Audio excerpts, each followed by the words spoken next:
Hi student, good morning. चलिए शुरू करते हैं आज का टॉपिक।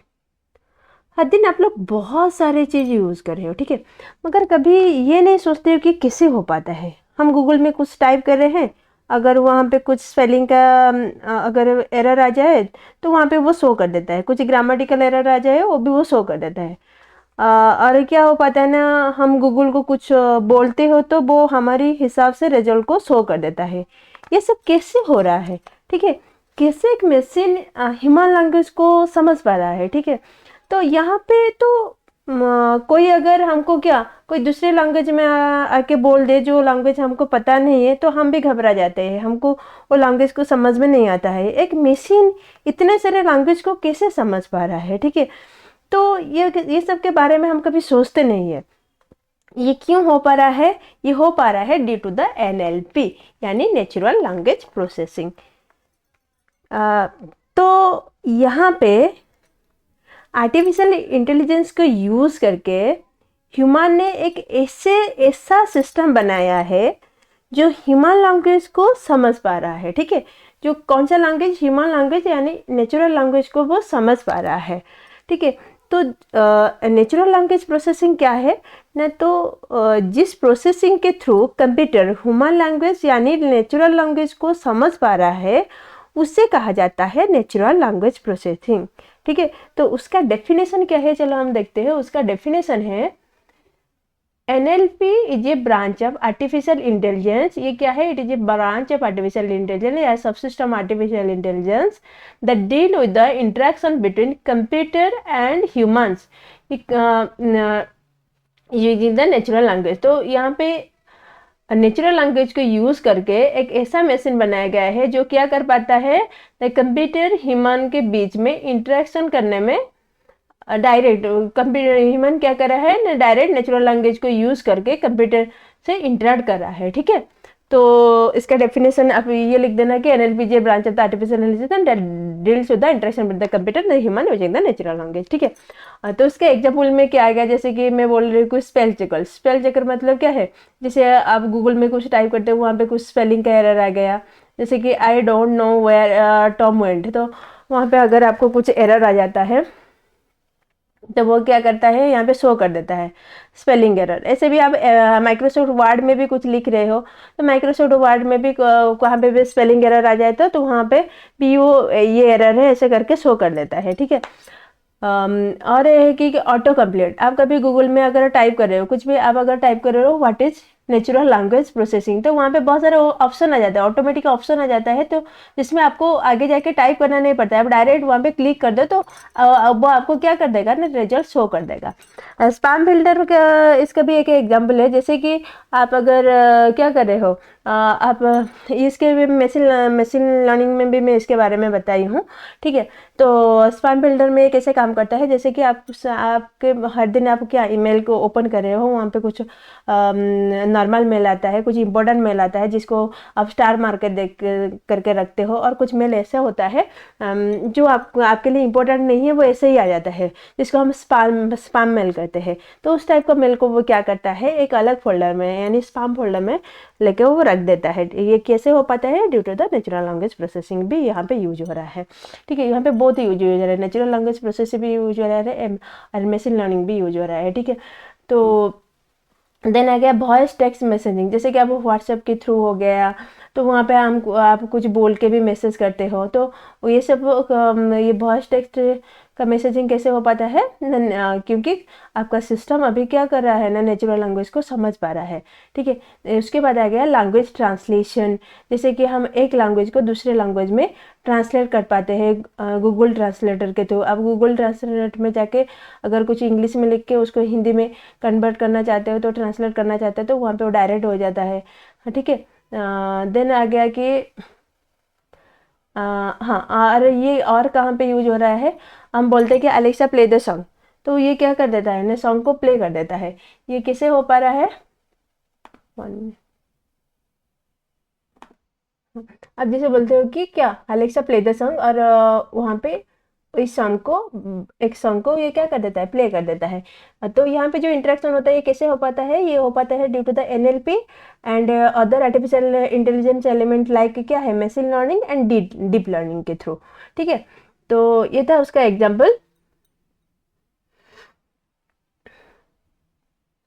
इसके बाद हम देखते हैं और क्या क्या है। हाँ, तो NLP make it possible for computer to read text, hear speech. तो ये एनएलपी के थ्रू क्या हो पाता है, ड्यू टू एनएलपी कंप्यूटर क्या कर पा रहा है ना, टेक्स्ट को रीड कर पा रहा है। ठीक है, एंड स्पीच, अब जो भी उसको बोलते हो वो उसको सुन पाता है, हाँ उसको इंटरप्रेट कर पाता है। एंड उसका मेजर सेंटीमेंट को एनालिसिस कर पाता है। मेजर सेंटीमेंट का एनालिसिस मतलब आप कहाँ पे भी कुछ कमेंट देते हो, कुछ प्रोडक्ट के बारे में कुछ कमेंट दे रहे हो, तो वो कमेंट से वो मतलब उसका बस वो डेफिनेशन नहीं समझता है, वहाँ पे वो उसका सेंटीमेंट भी समझता है, उसको सेंटीमेंट को, ह्यूमन का सेंटीमेंट को भी एनालिसिस करता है। आप वहाँ पे जो भी टेक्स्ट मैसेज में जो भी लिखते हो तो वहाँ पे उसका वो सेंटीमेंट को एनालिसिस कर लेता है कि वहाँ पे कस्टमर का जो भी व्यू आया वो नेगेटिव व्यू है या न्यूट्रल व्यू है या पॉजिटिव व्यू है। तो आप अगर प्रोडक्ट के बारे में लिख देते हो कि ऐसे लिख देते हो कि I really enjoy the product, this is a very good good product, हाँ, तो ऐसे कुछ लिखते हो तो ये सोचता है कि पॉजिटिव है। तो आप अगर कुछ लिखते हो the product has multiple feature that are suitable for user with a different level of experience, तो ऐसे कुछ लिखते हो वो सोचता है कि हाँ ये एक न्यूट्रल, ये क्या है, एक न्यूट्रल मैसेज है। तो यहाँ पे वो सेंटीमेंट को ऐसे ही एनालिसिस कर पाता है। ठीक है, and determine which part of the human language is important. जैसे कि आप एक बड़ा सा मैसेज लिख दिया, हाँ आप लिख दिए कि हाँ this product is really a very good product, it helps to other but it's not suitable for me। मतलब वहाँ पे वो सेंटेंस में कौन सा, यहाँ पे वो ह्यूमन लैंग्वेज में कौन सा पार्ट को इम्पोर्टेंट है, कौन सा पार्ट इम्पोर्टेंट है, उसको भी वो क्या करता है ना, उसको भी वो एनालिसिस करता है। कौन एनालिसिस करता है ना, नेचुरल लैंग्वेज प्रोसेसिंग। ठीक है,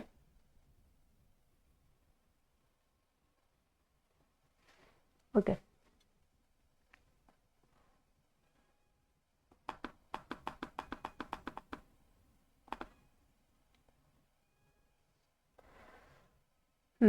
तो it is possible to sort the web or operate or control our device using our voice।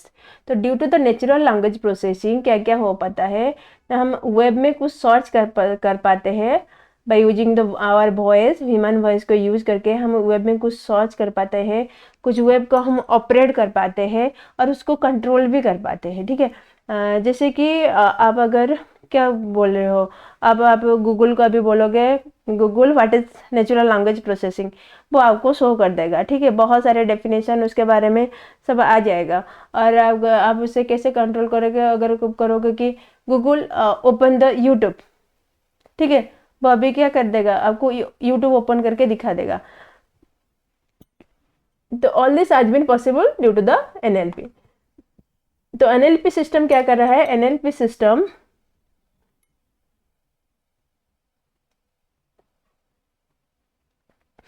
NLP system क्या कर रहा है, text to speech and speech to text conversation कर रहा है। ठीक है, मानो कि आप गूगल में अभी कुछ पूछ रहे हो what is natural language processing, तो ये टेक्स्ट फॉर्म में आप जो भी बोल रहे हो वहाँ पे जाके ये कौन से फॉर्म में कन्वर्ट हो जाएगा ना, टेक्स्ट फॉर्म में कन्वर्ट हो जाएगा, वो आपको जो शो भी करेगा और टेक्स्ट फॉर्म में शो कर देगा। और कभी कभी हम कुछ लिख देते हैं वहाँ पे उसका आंसर भी आ जाता है और उसको एक ऑडियो फॉर्म भी आ जाता है, वहाँ पे आप ऑडियो फॉर्म में भी आप उसको सुन सकते हो। जो ऑडियो फॉर्म में सुनते हैं तो मतलब वहाँ पे क्या होता है ना, स्पीच टेक्स्ट में कन्वर्ट हो जाता है। ठीक है, तो टेक्स्ट स्पीच में कन्वर्ट हो जाता है। ठीक है, जो भी टेक्स्ट है आप उसको ऑडियो फॉर्म में क्या कर सकते हो, सुन सकते हो। जैसे कि आप अगर इकोनॉमिक्स टाइम में जाके उसके ऐप में पढ़ रहे हो तो वहाँ पे एक ऑप्शन आ जाता है कि आप अगर नहीं पढ़ना चाहते तो आपको उसका ऑडियो फॉर्म भी क्लिक कर दो तो आपका पूरा न्यूज वो पढ़ के सुना देगा। तो यहाँ पे क्या हो रहा है ना, टेक्स्ट स्पीच के फॉर्म में कन्वर्ट हो रहा है। और अगर आप गूगल में कुछ बोल रहे हो और गूगल उसका आंसर दे रहा है, तब आप जो भी बोल रहे हो वो वहाँ पे जाके कौन सा फॉर्म में कन्वर्ट हो जाता है ना, टेक्स्ट का फॉर्म में कन्वर्ट हो जाता है, ठीक है। Then machine translation is a rapidly emerging field where machine are able to translate text from one language to another with fair amount of correctness. तो इसके एग्जाम्पल भी मैं यहाँ पे दिखाई थी आप लोगों को ना, कि यह कैसे हो रहा है ना, आजकल क्या हो रहा है ना, एक लैंग्वेज को दूसरे लैंग्वेज में ट्रांसलेट करने के लिए भी हम एनएलपी को यूज़ कर रहे हैं, मगर यहाँ पे क्या होता है ना, ये कंप्लीट करेक्ट रिजल्ट आपको नहीं शो कर रहा है, तो यहाँ पे fair amount of correct result को वो शो कर रहा है, ठीक है। Another emerging application area is automated customer service. हाँ, जैसे कि आप कस्टमर सर्विस में अभी क्या कर रहे हो, कुछ भी वहाँ पे पूछ रहे हो तो वो वहाँ पे मशीन आपको उसका आंसर दे देता है। तो उसके बाद आता है the input and output of the NLP system can be speech and written test. तो इसका जो इनपुट आउटपुट सिस्टम एनएलपी का क्या रहता है, एक रहता है स्पीच, वहाँ पे आप कुछ पूछो, टेक्स्ट फॉर्म में पूछो तो वहाँ पे वो आपको बोल के भी आंसर देता है, ठीक है। ऑडियो के फॉर्म में आंसर आपको मिल जाता है, नहीं तो टेक्स्ट फॉर्म में मिलता है, और नहीं तो आप वहाँ पे कुछ पूछते हो तो आप बोल के भी पूछ सकते हो, नहीं तो कुछ लिख के भी पूछ सकते हो। तो वहाँ पे जो भी आपका इनपुट आता है वो भी कौन सा फॉर्म में आप उसको इनपुट दे रहे हो, आप उसको इनपुट भी जो दे रहे हो आइदर स्पीच के फॉर्म में दे रहे हो, नहीं तो टेक्स्ट के फॉर्म में कुछ लिख के दे रहे हो, ठीक है। और उस मतलब मशीन से भी आपको जो आउटपुट आता है वो आइदर क्या आता है, नहीं स्पीच के फॉर्म में आता है, नहीं तो क्या होता है, टेक्स्ट के फॉर्म में आता है, ठीक है।